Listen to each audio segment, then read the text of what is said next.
Do you know that the US housing market is worth $33 trillion?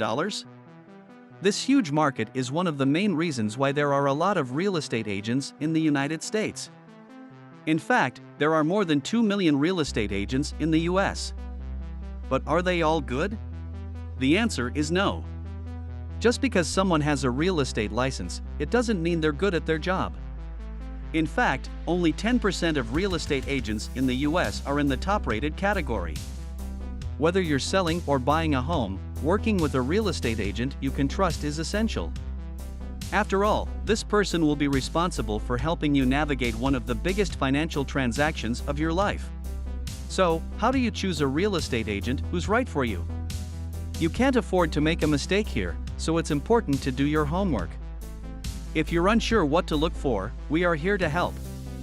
Here are 7 things to keep in mind when choosing a real estate agent.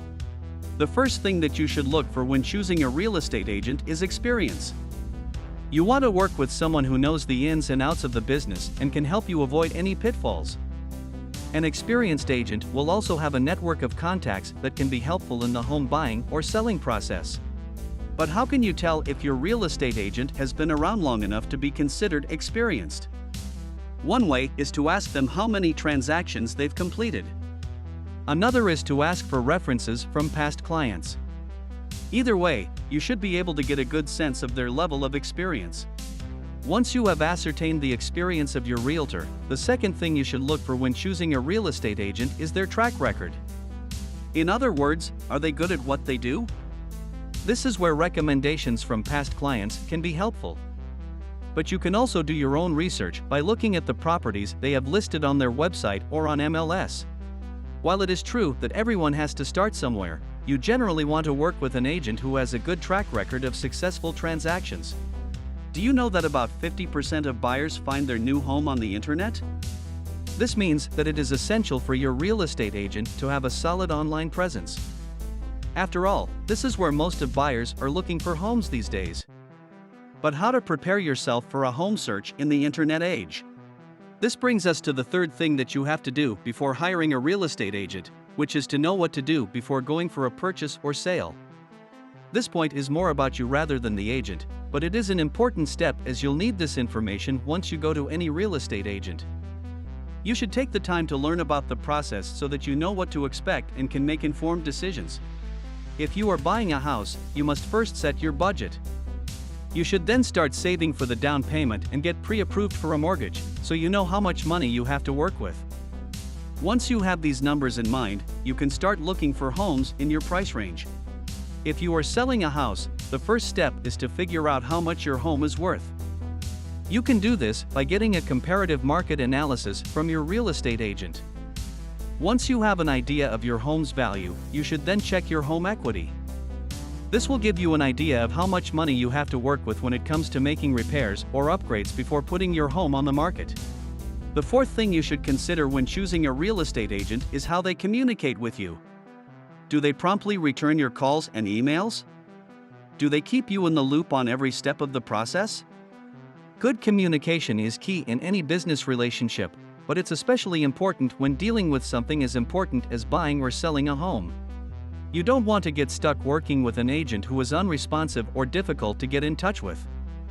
So, be sure to pay attention to how they communicate with you from the very beginning. One of the major red flags that could indicate trouble is if they are not responsive to you during the interview process. If they are not returning your calls or emails in a timely manner, move on to someone else. The fifth thing to consider when choosing a real estate agent is whether or not they are a good fit for you is to find if they are familiar with the local market. General real estate agents may be good, but working with an agent who knows the local market is important for 2 main reasons. First, they will be able to give you insights into different neighborhoods that you may need to become more familiar with. Second, they will likely have a network of contacts that can be helpful in the home buying or selling process. If you are looking for a real estate agent who is familiar with the local market, ask them about their experience in the area. They should be able to tell you about different neighborhoods and give you some inside information on what to expect. The sixth thing to consider when choosing a real estate agent is closing rate and closing time. You should hook up with a real estate agent who closes more homes than 80% of the agents in the local market. Your real estate agent's closing rate is a good metric to use when gauging their success. A higher closing rate means that they are more effective at getting homes sold or helping buyers purchase a home. Closing time is another metric to pay attention to, as you don't want to be left in limbo for months on end. A good real estate agent will be able to close on a home in a timely manner so that you can move on with your life. Here is an interesting fact about the U.S. real estate industry. More than 60% of agents quit after just 1 year. This high turnover rate is likely due to the fact that real estate is a commission-based business. This means that agents only get paid when they make a sale, which can be hard to do if you're just starting out. This brings us to the seventh and final thing to consider when choosing a real estate agent, which is their commission. Now we must tell you here that good real estate agents don't come cheap. They will charge you a commission, which is typically around 5 to 6% of the home's sale price. But it varies from market to market. Be sure to ask your real estate agent about their fees upfront so that there are no surprises later on. A good agent is worth their weight in gold, so don't be afraid to pay a little extra for their services. By following these 7 tips, you should be able to find a good real estate agent who can help you buy or sell your home. Just remember to do your research, ask around, and trust your gut. Good luck!